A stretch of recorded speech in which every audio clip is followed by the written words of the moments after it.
Hello, everyone, and welcome to New Business. I am your host, Jill Thomas, and this show is about helping business owners create success faster and more easily than they thought possible.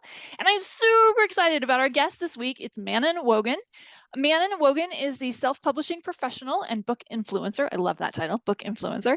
And as publishing operations manager for Arthur Imprints, Manon helps indie authors create and promote their books. In her free time, she reviews and discusses mystery books on Instagram, TikTok, and in her newsletter. And you guys should get her newsletter. You should, because it's great. The Clues Letter. So welcome, Manon. I'm so excited to have you. I was really happy about having you as a guest because I've got all these things to ask, and I know your information is really valuable.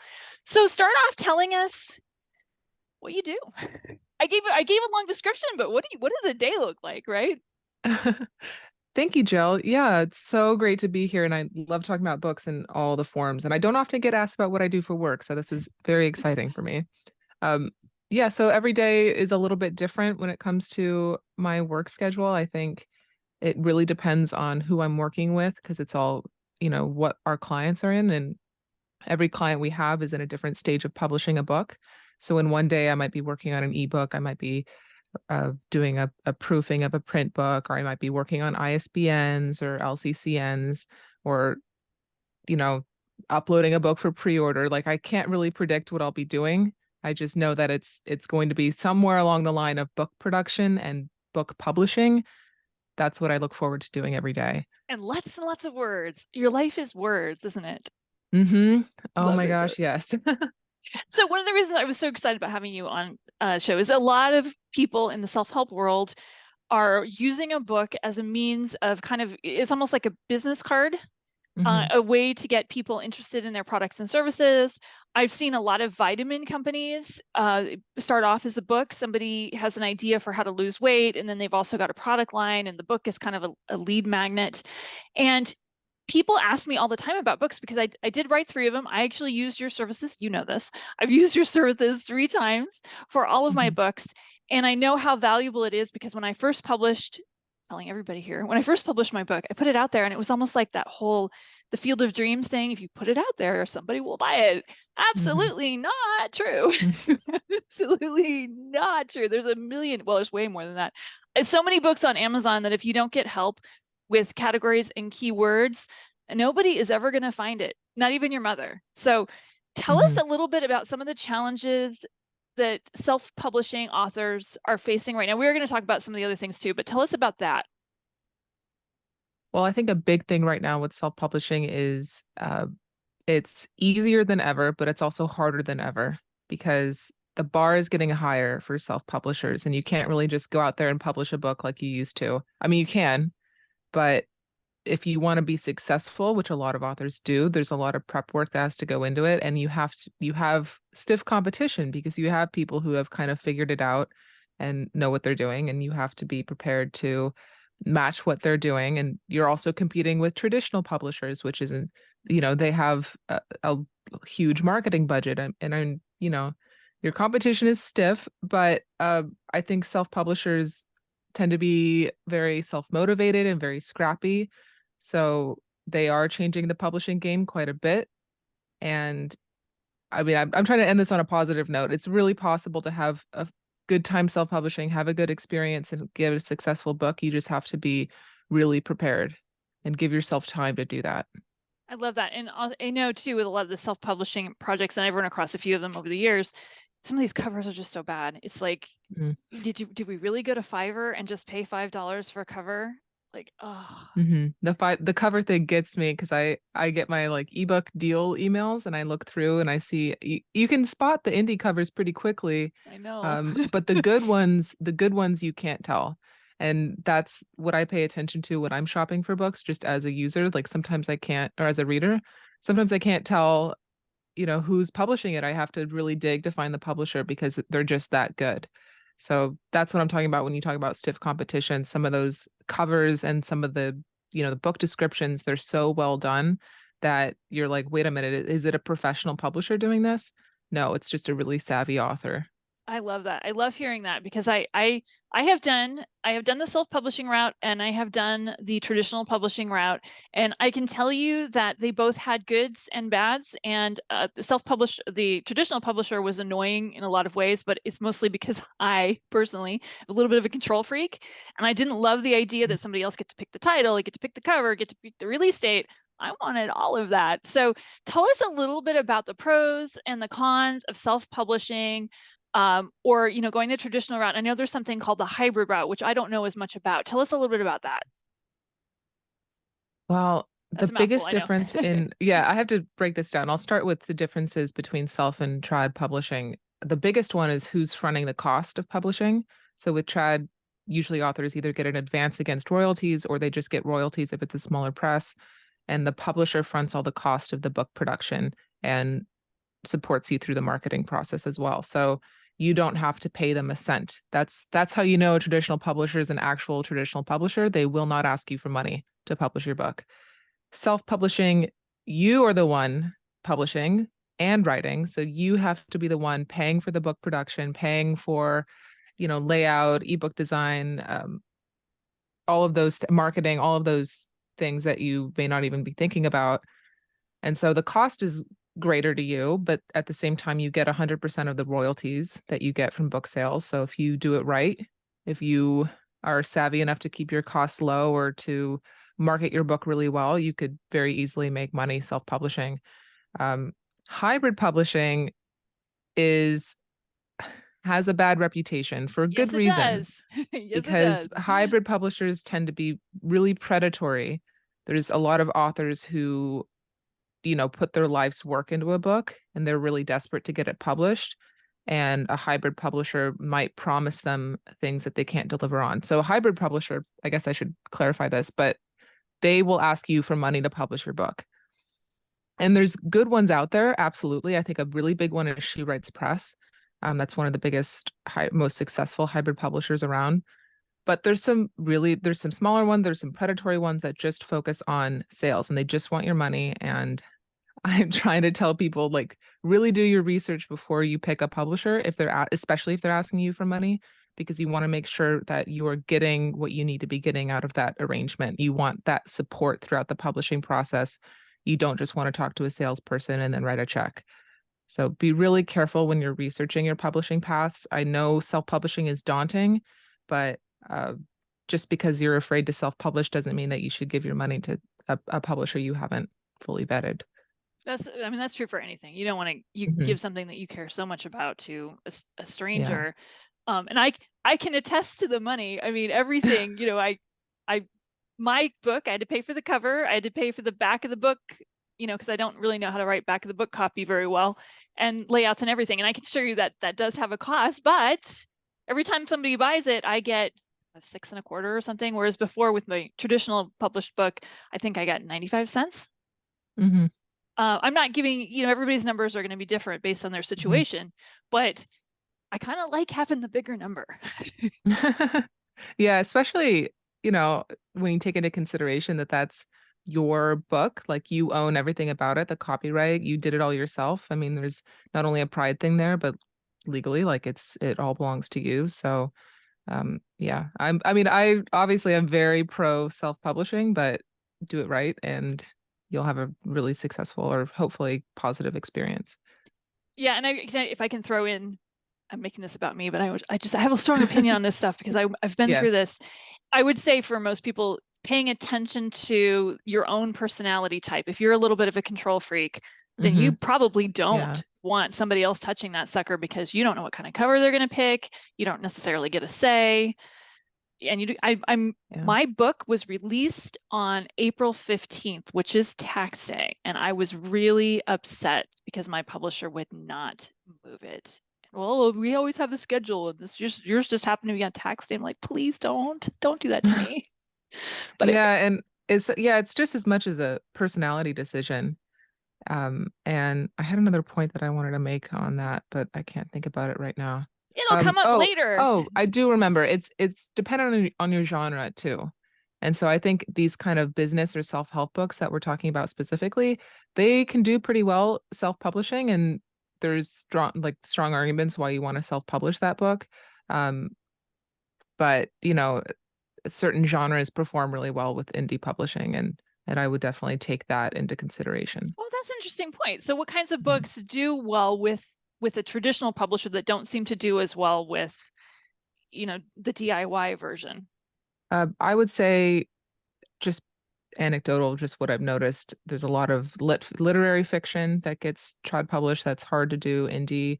Um, Memoirs kind of hit or miss. Memoirs really big with indie publishers, and in genre fiction can be kind of split. Like because I have my mystery hat on right now, but cozy mysteries, if you look at cozy mysteries, those do really well with self-publishing, but they also do really well with trad. So, you know, I would pay attention to. I think we'll talk about this, but if you do comp research, comparables research before you actually start like marketing your book and you want to see what else is out there, um, look at the publishers. That's like absolutely an important thing to do, because that'll give you some information about what other people in your niche are doing. And maybe you can try to emulate that or just predict how successful you can be. That's a really good point, and I love that you bring that up. So if you're a cozy mystery writer, I'm assuming that you probably like them. So Hmm. grab a couple off your shelf and see who published them. Exactly.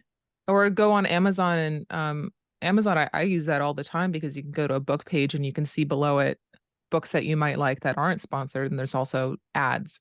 So sponsored ads. And you can see in both of those little scrolling bars books that are like yours, and then use those and just, check the publishers. Love it, love it, love it, love it. So what can you say about the way the publishing business has changed in the last few years? You mentioned briefly about how it's a lot harder than it used to be to get your book noticed if it's self-published. Tell us a little bit about how it's shifted in the last few years and where do you think it's kind of going?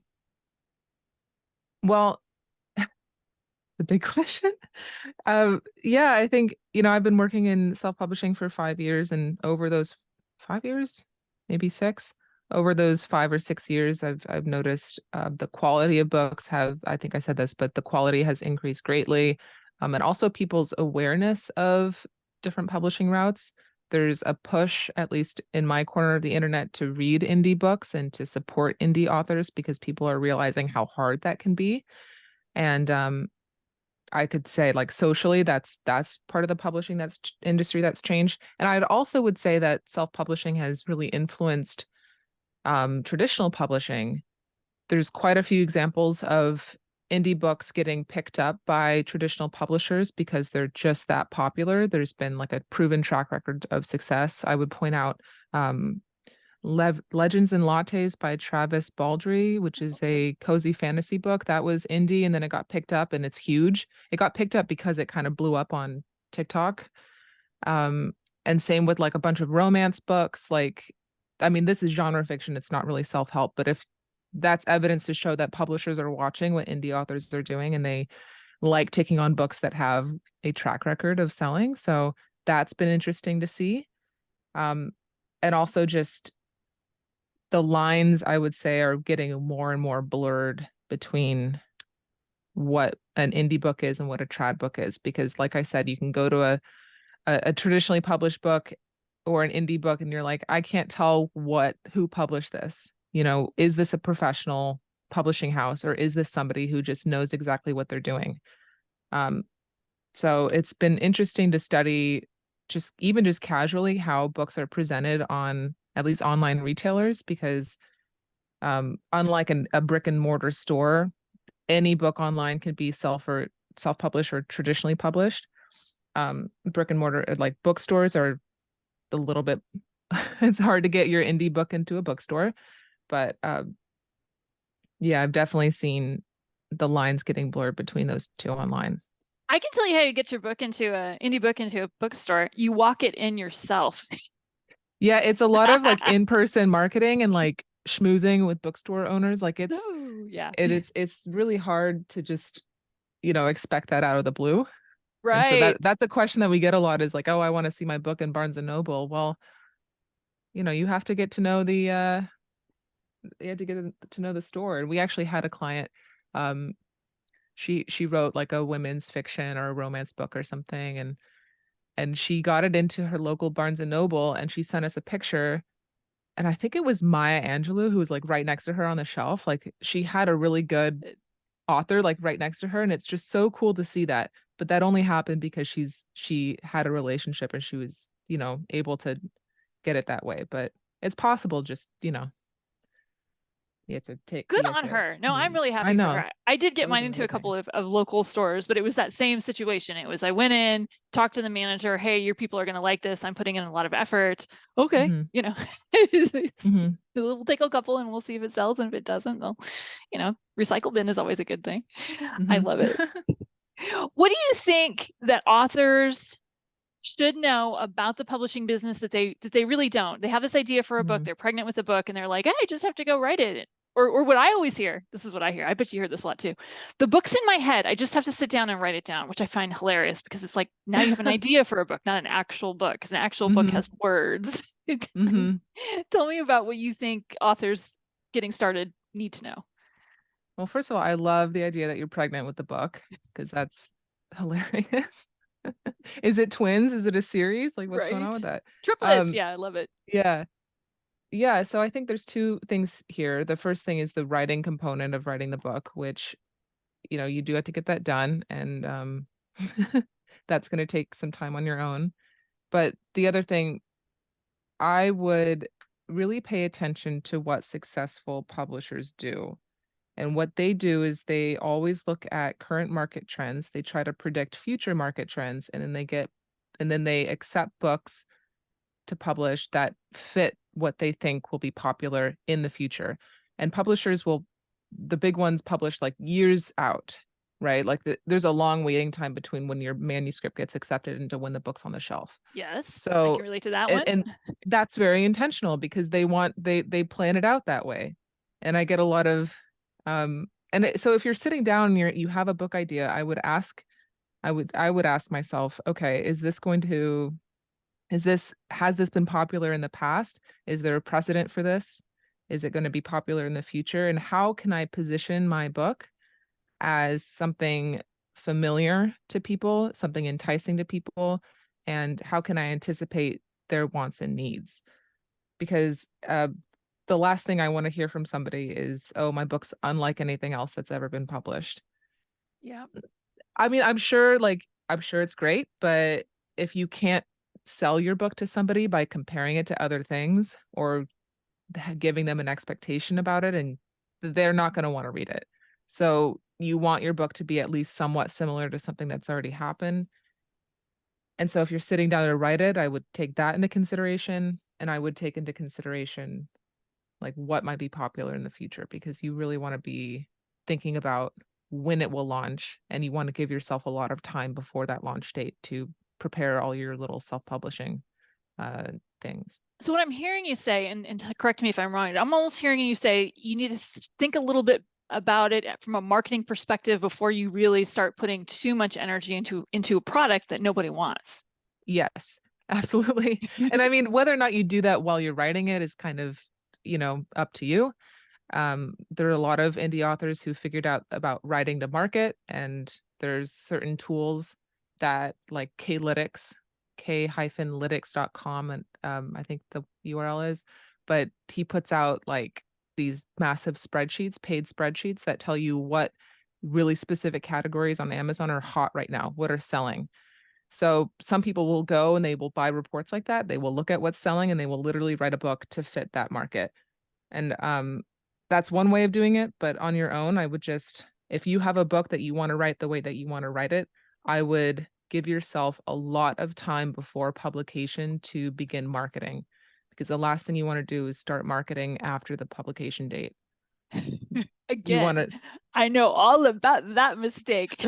So listen to it's Manon on that. pretty, Listen to yeah, it's Manon. pretty a common thing. I think authors just want to like get out of the gate running, but you spent so much time writing the book, why wouldn't you spend just as much time ensuring its success? I love that. I love that. Yeah. And we're going to talk about marketing here in a second. I'm going to tell a really quick story about this is a family-run business, by the way. Mm-hmm. Manon is in charge of a whole lot of stuff. Her brother does the ebooks or the audiobooks, Audiobooks. Yeah. Carter, and her dad does a lot of the marketing as well. And it was her father your dad, David, that I worked with on one of my projects. And I remember him saying something at the time just made me so mad. And I was like, why is he telling me I have to fix my blog? He was so right. But he looked at my blog and he said, are you gonna organize your blog? And I'm like, it is organized. It's a big long list. You scroll up, you scroll down. He says, nobody can find anything on your blog, Jill, because you don't have any categories and you don't have any keywords. And I'm like, why are you looking at my blog? What does that have to do with my book?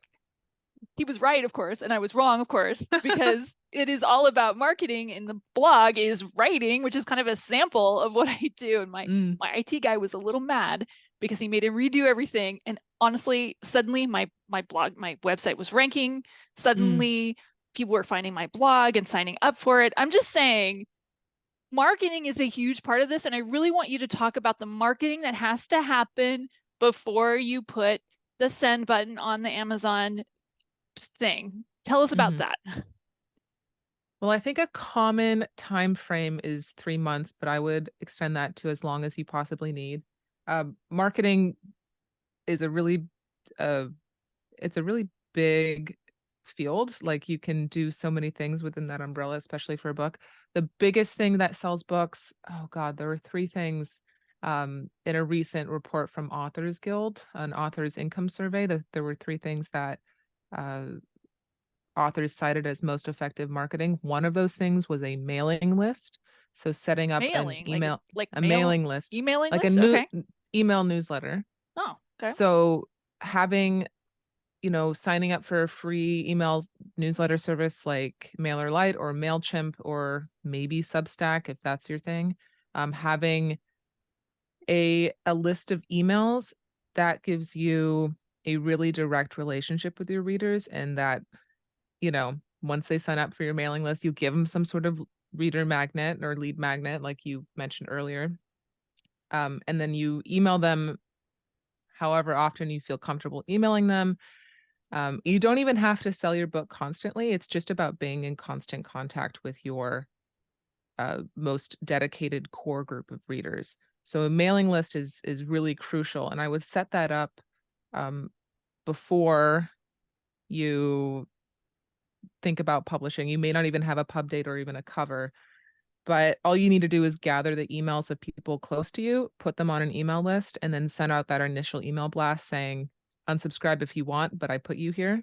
Always give them the option to unsubscribe, which is like common email courtesy. And then have that linked on your website so people can sign up, put it in the back of your ebook, say sign up for my mailing list and get a free copy of whatever you're giving away. That's just, an umbrella look at email marketing. There's a lot of like email list for authors resources out there. Another thing, once you have your book out into the world, would be like price drop promotions, where you put your ebook on sale for a period of time and you promote it in um, various like promo site services. I'm trying to think of the third one. But I guess we were talking specifically about pre-publication. But the mailing list is a big one. I would say if you're comfortable with social media, you can set that up just to have a presence there. I wouldn't really focus too hard on that if that's not your thing. And then, like I mentioned, like building in your genre expectations into the publication of your book. So looking at your comp covers, what other covers look like, what other titles look like, even what other subject matter looks like. So you kind of create a book that self-markets in its own way. I love that. That's a really good way of putting it. Tell us about, as I know this technology changes every 5 minutes. In fact, by the time I get this like uploaded to the internet, it might be dated even. But as of right at this moment, which is we're in November of 2023, what is the social media platform that you think is the most valuable for authors? I'm going to give you like a school teacher response here, Yes, but please. any the best social media platform for an author is the one that they will use the most. And I hate to be like egalitarian about that, but really it's like if you don't like Instagram or if you don't like TikTok, which a lot of people would not thrive on TikTok, like why would you invest your time there? I know for a lot of your audience would probably be a very LinkedIn heavy place. If you're business or even self-help focused, LinkedIn is pretty popular for that. I would say for me personally, I see a lot of I follow a lot of authors on Instagram. That seems to be a really popular space for authors. It's pretty user friendly compared to something like TikTok. Um, but I should mention TikTok just because a lot of authors have this idea in their mind that they need to be on TikTok book because book talk is like the place to target for marketing. You don't need to be there. You really don't. If you don't like making videos, uh, like short video content, like being on camera is really hard. And if that's not your thing, like don't pressure yourself into doing it. What I would recommend though, if you are curious about these spaces, is to make an account, maybe set it up with your like bio and profile picture if you want, and just follow a bunch of book people. Make sure your algorithm gets into the book zone and then just see what people are talking about.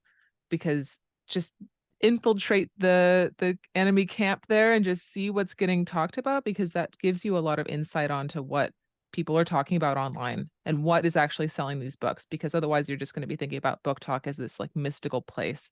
I would just get out there and see what people are actually doing, if you're curious. I love But that. yeah, At the end of the day, doesn't the best advice always end up being the most practical? The one that yeah, you're actually going to do is the one you yeah. should be doing. Because like there's nothing worse than setting up an account and then never going back to it because it's like intimidating to you or whatever. But I mean, get you by all means, like get out of your comfort zone and try something new. Like I'm not trying to discourage you from that, but um, don't feel pressure to do something because everybody else is doing it. Love it.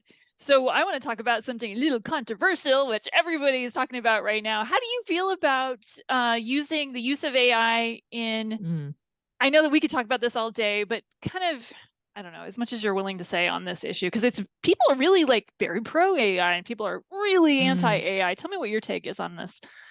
Well, I'm a middle of the road AI kind of person. I hope this doesn't need to be said, but don't use AI to write your book. I Uh, really, yeah, like you're I'm just right. gonna say that right out the gate, but AI can be really useful for certain aspects of book publishing. Uh, a lot of I've seen like chat gpt used for comp research. Like you go into chat gpt and you can ask it, give me 10 books published within the last 5 years on these subjects, and it'll give you a list of books. And that might even help you work on like your book positioning and your comp research. I mean, like there's ways to use it that isn't like creative infringement, and it's really good for bouncing ideas off of as well. Like I would ask it like genuine questions about a book, or like point me in the right direction for these resources, just as long as you're not asking it to create something that you are going to use, and as long as you uh, fact check everything that it gives you, because you don't know where it's pulling from. Like there are ethical ways to use AI to support your book publishing and your book writing, and there are unethical ways to use it to, you know, create something that it's not meant to create. But I think AI can be a really valuable tool if you use it the right way. That's a good way of putting it. I mean, obviously, in any industry and everything, there's always an ethical way of doing everything and an unethical way of doing everything. And Mhm. some people manage to do both in the same sentence. I love that. I actually have some colleagues who told me I should use Chat GPT to write like grabby book blog titles. Yeah, like I never thought of that. you can ask it for other blogs on that are already published, and then you can ask it to kind of generate some keywords for blog titles. I had it write. This was actually in the Notion.io, which is like a different program, but I had Notion write the Notion AI write a book description for me, and it was incredible. It was like, Really? yeah. And so if you have trouble writing back cover text, see what it can do. And don't use that word for word, but it has because it scans the internet for all these other book descriptions, like it can create that like really snappy marketing copy that works really well for books. So I mean, that's another example of just seeing what it will give you and then working with that as maybe a more solid starting point if you're not comfortable with writing from scratch. I like that. That's great advice. I had to pay somebody to write the back of my book. It's It's great. hard. Yeah, it's It's hard to really write hard. I mean, if copy. unless you have a Don Draper mindset, the mindset that writes 70,000 word book is not necessarily the one that can write a 120-word Mhm. description for it. So I like that. Different things entirely. Yeah, for sure. What is the most difficult thing that what's the most difficult thing about publishing a book that I think that you think most authors are not aware of? Oh my gosh. I know cost is a factor for sure for the Cost self-publishing. cost is a factor. You will spend some money. Um, the time frame that I mentioned is a huge factor. I think a lot of authors aren't aware of, like, just because you can upload an ebook to Amazon in like one day and have it be up like within 72 hours doesn't mean that you want to do that. You know, strategically plan your release date and put it in the future to give you that marketing buffer to do all your email marketing and whatever you're deciding to do. And I think those are the two big ones. I mean, you really have to think about, like, you have, like you said, you have your 70,000 word writer hat on. You have to take that off and put on your little publisher hat and get strategic about it because it is a different way of thinking. And you have to see your book a little bit more objectively, and you have to position it like a publisher would. And it can be really hard to do that. And I think a lot of authors are not prepared to do that. And a lot of authors are maybe feeling a little introverted. Maybe you're used to just being alone, writing on your computer, and you're not used to putting yourself out there in a marketing kind of way. Um, and I would be, I think my biggest advice is to just be really intentional with what you do to publish. Love it, love it, love it, love it. You talked about the costs. I don't even know if you can give an answer like this, but do you have any sense of how much it costs to self-publish a book? I mean, I know how much I spent, but how much, how much do you have any sense of how much? I could tell you to the penny how much Um, I spent, but we'll not go there. Actually, we Well, won't. the hard part is there's so many ways to self-publish. I mean, you can pay a company like Author Imprints to do, we manage it all for you, or Love you it. could do it piecemeal on your own, and you go out and you find somebody to make your cover, you find somebody else to do the interior, or you buy a program to do the interior yourself. You get an ebook program, or you get you maybe pay for resources to help you learn how to market, or you know, or you buy your own ISBNs, which is going to be an additional cost. So I think the range is pretty extreme, with what you want to do, and it's also going to depend on what kind of book you have, because your book, if I remember, has a lot of headings and Mhm. some like bullets and like formatting. A lot of books have images, especially if you're doing like a nonfiction. But if you're just writing like a memoir or a novel or something, those are going to be a lot easier and cheaper.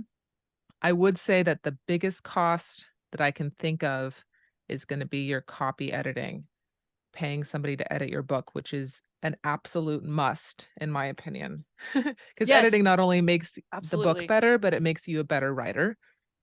If you have a good copy editor, they will give you like the best feedback. It is so enlightening to get to get your work edited like that. But I mean, that could be easily a few $1,000s depending on the length of your book. And I can tell you, if you want to put your best book foot forward, a good edited book is a must.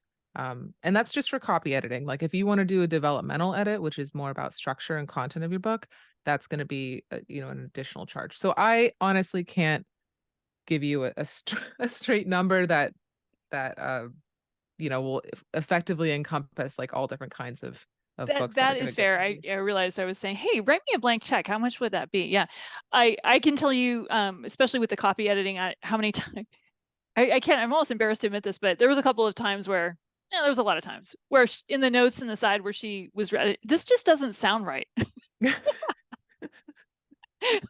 or there was a couple of times where this is I googled this and the fact you listed is not true. That's a good editor. Like, a good editor will actually do a little bit of that fact checking, or, even like a sensitivity read, like, they say like, "Hey, this is probably not the nicest thing to say here." And it really does make you a better editor. It's so humbling because it's like sometimes Yes, they write a it note is. that's like, "What do you mean here?" And you're like, "I actually don't I know." don't know. I wrote that like 6 months ago. I don't Yeah. remember what I meant. Yeah. It's a great investment, honestly, because it's Highly more than recommend. about your book. I Yeah. know everybody thinks that, yeah, I will say for myself, everybody thinks Oh, it sounds right. I read it. It sounds right. But then you realize that when somebody else reads it, your mind has swapped those words. Like maybe you Mm-hmm. put one word in front of the other, and when you read it back, your mind switches it the way it's supposed to be, and Mm-hmm. an editor will just make that little correction for you. So highly recommend that. Please, guys, do that. And yeah, and please don't put your dog on your cover. Like, wait, how many self-published books I've seen where people put their dog or their cat on the cover?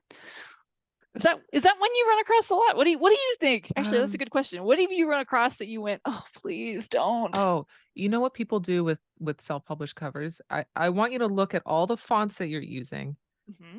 and take like one of them out because I've seen so many covers that have a lot of fonts on them.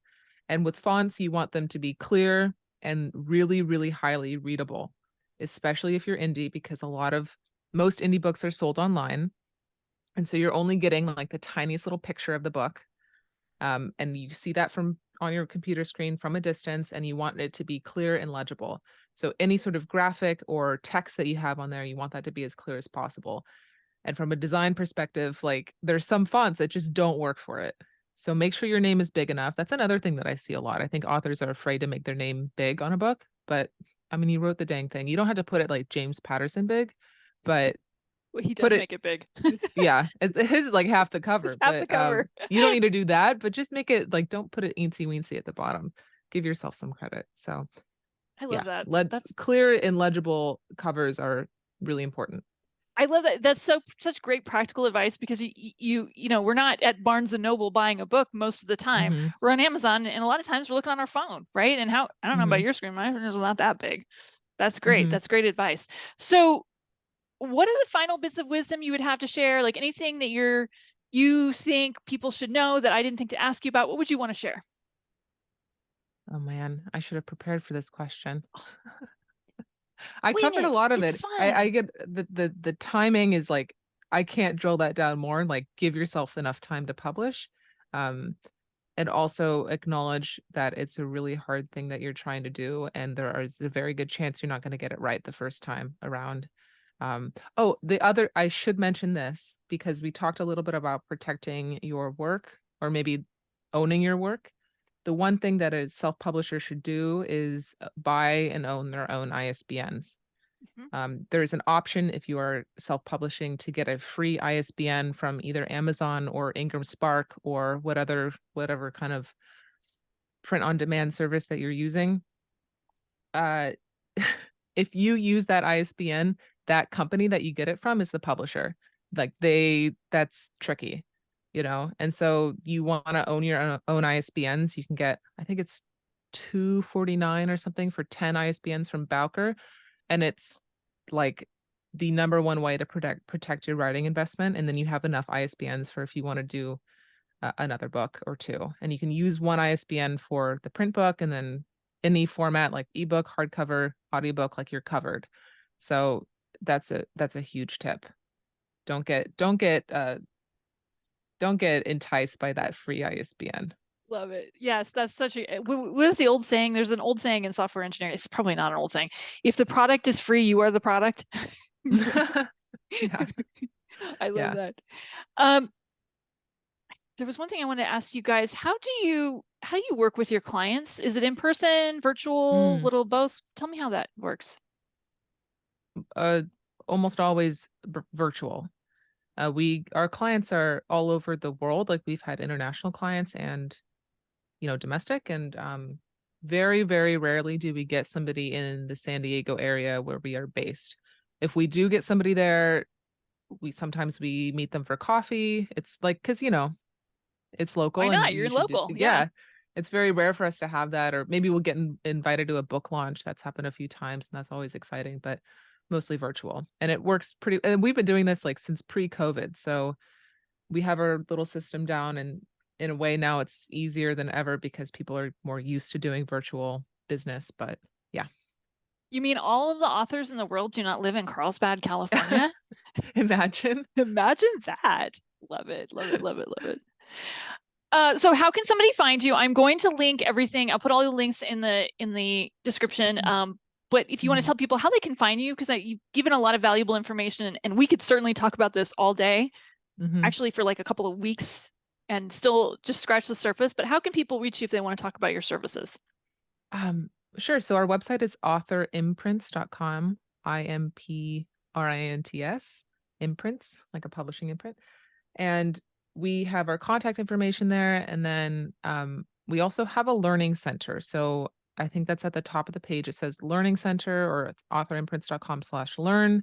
And we have a ton of blog post articles that will help you self-publish. We also have a newsletter called Author Pro, which you can go to authorimprints.com/join and join our newsletter, which is for professional self-publishers.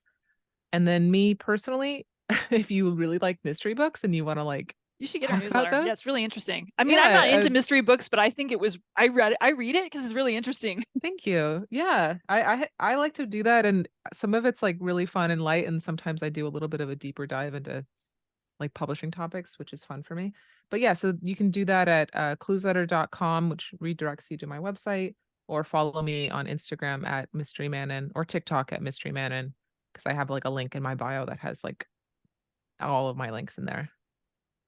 I think you guys are great. And I think if you're serious about using your book as like a tool, because I've not, it's not a secret. I use my book as a way of getting on podcasts like this, although I'm hosting this one, I'm on a lot of them. And a Mhm. lot of times people hear me talk about one of my books. I've got 3 of them. And then they don't necessarily even buy the book. They might just go to my website and use my services. And that's how I and most authors that I know actually make money isn't from selling copies of the book, it's from the services that they get Mhm. as a result Yeah. of using the book. And so making sure that product is something that is enticing, that's interesting. And if people only ever buy my book, I'm happy for them. I'm glad to give that all the information. Mhm. But it's really valuable to see how many of them come and become customers. Would you say that's the experience that a lot of authors you work with have? Yeah, and I can even tell you with my dad's books, that's the Oh, experience that's what because I he want to talk has a about. Your whole dad's series books of are books. amazing. Yeah, so I should have mentioned that, but he has a series called Countdown to Book Launch.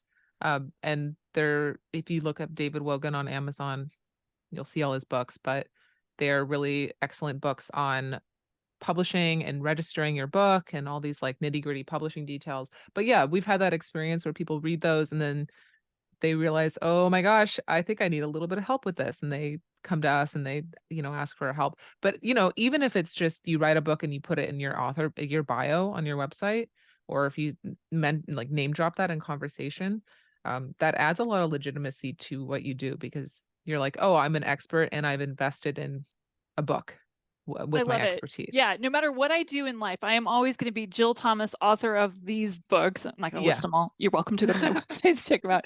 But no, that's one accomplishment nobody's ever going to take away from me. So I love that. I want to say too about your dad's books, Countdown to Book Launch. Oh, I yeah. literally had like Kindle open and I was going through the steps, step by step, to register my book with the Library of Congress, which Yeah. I thought was going to be super easy, but of course it's anybody who's been to the DMV knows the government does not make things easy. So I was using it and it was cheap. When I say it was like I want to say it was like $3 or something, not even that. Like on the Kindle. I hope Mm. maybe it's more than that. I don't remember. It was Yeah, so I don't inexpensive. I don't know yeah. why everybody doesn't do it. So I mean, yeah, they're great books. I can tell everybody you. should get those if you're in the process of publishing because I think they were really helpful and it's like very practical step-by-step advice. So I find that really Mhm. helpful. Thank you, Manon. You're Thank you, awesome. Jill. Um, You're awesome. Yeah, this was really great. Stick around. But everybody, thank you so much for watching. I really hope you got something valuable out of it. Please contact her or go to their website because they're free resources and there's a lot of them. I use them all the time, Yes. even now. So they have a lot of great stuff for you. And I really believe firmly in my heart of hearts that this is the age of the entrepreneur. I want everybody to start a business so that they can use it as a side hustle or maybe it's their main hustle, but you're going to be much more financially stable if you start your own thing. And more importantly, I really want you guys to have fun doing it. So thank you so much. Thanks for sticking around. I hope this was helpful. Bye, everyone. See you guys next time. Bye. Thank you.